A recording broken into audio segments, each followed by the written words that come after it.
বর্তমান সরকার তারা তাদের মুখে জুলাই কিন্তু অন্তরে জুলাই, কিন্তু তারা ঠিকই জুলাইয়ের যেটা হালুয়া রুটি সেটা কিন্তু তারা ঠিকই ভোগ করছে। শহীদ আবু সাইদ তিনি আজকের দিনে শহীদ হয়েছিলেন, তাকে পয়েন্ট ব্ল্যাঙ্ক গুলি করেছিল পুলিশ। এখনও আমরা সেই ভিডিও যখন দেখি আমরা ঠিক থাকতে পারি না, আমরা স্বাভাবিক থাকতে পারি না। এই ভিডিওটা যখন আমরা দেখি তখন আমরা দেখি যে শহীদ আবু সাইদ খুব পরিষ্কারভাবে তার পরিণতি জেনেই তার দুই হাত প্রসারিত করে দিয়েছিলেন এবং একটা দুর্ধর্ষ ভয়ঙ্কর বিধ্বংসী রাষ্ট্রযন্ত্রের বিরুদ্ধে নিরস্ত্র কায়দায় শুধুমাত্র নিজের শরীর নিয়ে, নিজের জীবন নিয়ে তিনি প্রতিবাদ করেছিলেন, প্রতিরোধ করেছিলেন এবং তার ওই প্রতিরোধ শেখ হাসিনার পতন ঘটিয়েছিল। এটা নিঃসন্দেহে বলা যায় যে জুলাই গণঅভ্যুত্থানের যেদিন 16 তারিখে আবু সাইদ শহীদ হলেন, আমাদের আর সন্দেহের কোনো কারণ ছিল না। মানে আমাদের মধ্যে এটা আমরা পরিষ্কার ছিলাম, আমরা যারা দীর্ঘদিন যাবৎ শেখ হাসিনার পতন কামনা করতাম, শহীদ আবু সাইদের ওই দিনের পরে আমরা নিশ্চিত হয়ে গিয়েছিলাম যে শেখ হাসিনা মাস্ট ফল, শেখ হাসিনাকে পতন ঘটতেই হবে, সেটা শুধু সময়ের অপেক্ষায়। তা আমাদের মধ্যে এই সাহসটা সঞ্চারিত করেছেন শহীদ আবু সাইদ, শহীদ ওয়াসিম এবং পরবর্তীতে শহীদ মুগ্ধ সহ আরও অসংখ্য শহীদ। এখন আপনারা জানেন, আমাদের আলোচকরা বলেছেন, আনুষ্ঠানিক হিসাবে জাতিসংঘের হিসাবে 1400 শহীদ হলেও গতকালকেই চিফ প্রসিকিউটর সাহেব বললেন যে একটি হাসপাতালে, তিনি হাসপাতালের নাম উল্লেখ করেন নাই, কিন্তু তিনি বলেছেন একটি হাসপাতালের পার্শ্ববর্তী নদীতে লাশ ভাসিয়ে দেওয়া হয়েছিল।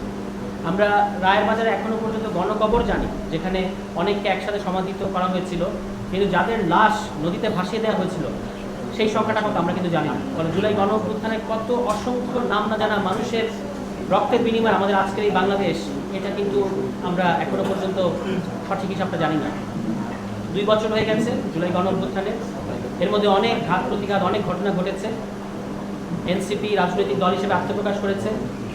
আমাদের দলের শীর্ষ নেতৃত্ব যারা, ছাত্র সংগঠনে যারা নেতৃত্ব দিচ্ছেন, যুব সংগঠনে যারা নেতৃত্ব দিচ্ছেন, নারী সংগঠনে যারা নেতৃত্ব দিচ্ছেন, তারা নানাভাবে এই রাজপথে জুলাই মাসে ঐক্যবদ্ধ ছিলেন, রাস্তায় অবস্থান নিয়েছিলেন এবং জনগণ তাদের ডাকে সাড়া দিয়েছিল। এটা হচ্ছে সবচেয়ে বড় জিনিস। এবং আমরা মনে করি যে জুলাই গণঅভ্যুত্থান কোনো একক মাস্টার মাইন্ড বলতে যে বিভ্রান্তিকর কথাটা ছড়ানো হয়েছিল, এর কোনো অস্তিত্ব নাই। বাংলাদেশের জনগণ এই জুলাই গণঅভ্যুত্থানের মাস্টার মাইন্ড, ছাত্ররা এবং জনগণ এই জুলাই গণঅভ্যুত্থানের মাস্টার মাইন্ড। এবং সময় শেখ হাসিনা রেজিমের বিরুদ্ধে বাংলাদেশের মানুষের যে ঐক্যবদ্ধ অবস্থা ছিল, তারাই এই গণঅভ্যুত্থানের মাস্টার মাইন্ড। এবং যে কোনো মাস্টার মাইন্ডের তুলনায় আমাদের জুলাই গণঅভ্যুত্থানের শহীদদের যে আত্মত্যাগ, এটা হাজার হাজার গুণ বেশি গুরুত্বপূর্ণ এবং তাদের অবদানের কাছে আমাদের এই বেঁচে থাকা এটা সত্যি সত্যি নস্যি। আমরা শুধু এটুকু বলবো যে আপনারা জানেন যে জুলাই গণঅভ্যুত্থানের বিচার এখনো পর্যন্ত ঝুলন্ত অবস্থায় আছে। বর্তমান সরকার তাদের মুখে জুলাই কিন্তু অন্তরে জুলাই, তারা জুলাই গণঅভ্যুত্থানের যে বিচার, এই বিচারিক প্রক্রিয়াটাকে ঝুলিয়ে দেওয়ার জন্য যত যা যা করা প্রয়োজন, সংস্কারকে ঝুলিয়ে দেওয়ার জন্য যা যা করা প্রয়োজন তারা করে যাচ্ছে।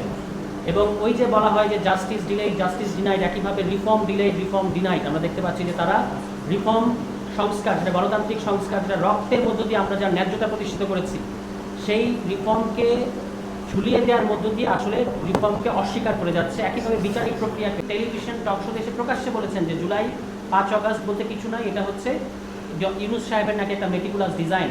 জুলাইয়ের পর থেকে নাকি বাংলাদেশ একটা অন্ধকার আইয়ামে জাহিলিয়াতের মধ্যে ঢুকে গেছে। এই কথা একজন সংসদ সদস্য, যার 14 গোষ্ঠী কোনোদিন বাংলাদেশের সংসদ মানে পার্লামেন্টে যাওয়ার সুযোগ হতো না এই জুলাই গণঅভ্যুত্থান না হলে, তিনি এই জুলাই গণঅভ্যুত্থানের রক্তের উপর দাঁড়িয়ে যে পার্লামেন্ট, সেখানে জায়গা পেয়েছেন এবং এই কথাগুলো বলতে পারছেন। এটাই হচ্ছে বর্তমান বিএনপি সরকার। কিন্তু তারা ঠিকই জুলাইয়ের যেটা হালুয়া রুটি, সেটা কিন্তু তারা ঠিকই ভোগ করছে।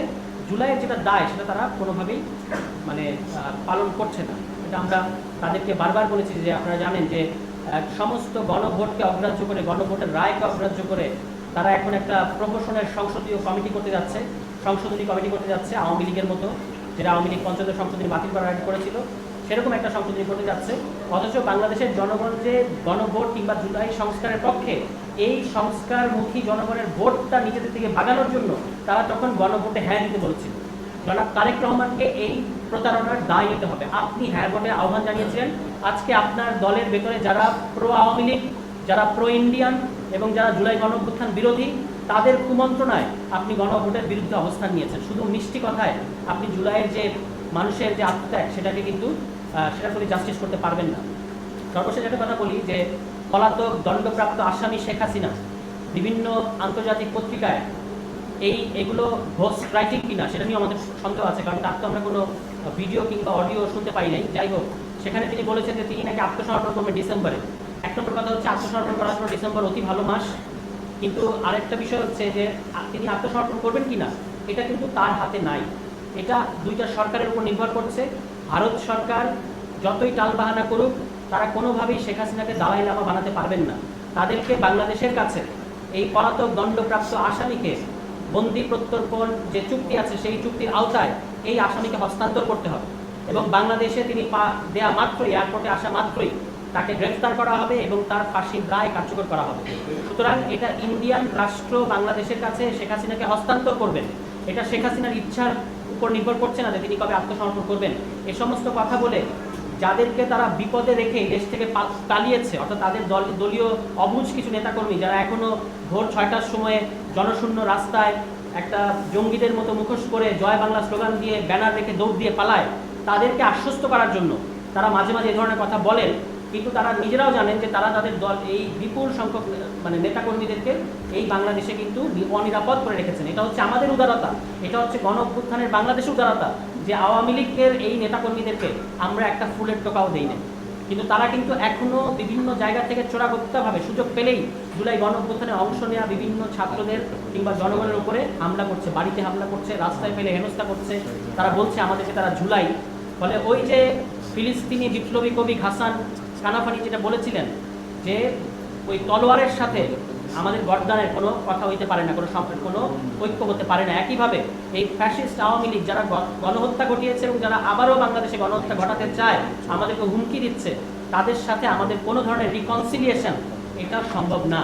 রিকনসিলিয়েশনের নামে এখন যে আলোচনাটা বিভিন্ন পত্রপত্রিকায়, মিডিয়ায় এবং এক ধরনের মুজিববাদী বাম বুদ্ধিজীবীরা এখানে শুরু করেছেন, এটা হচ্ছে রিকনসিলিয়েশনের নামে একটা রিহ্যাবিলিটেশন। কোনো ধরনের বিচার ছাড়া, কোনো ধরনের জবাবদিহি ছাড়া, সত্য স্বীকার করা ছাড়া তাদেরকে মূলত এখানে পুনর্বাসন করার একটা এজেন্ডা এখানে নেওয়া হয়েছে।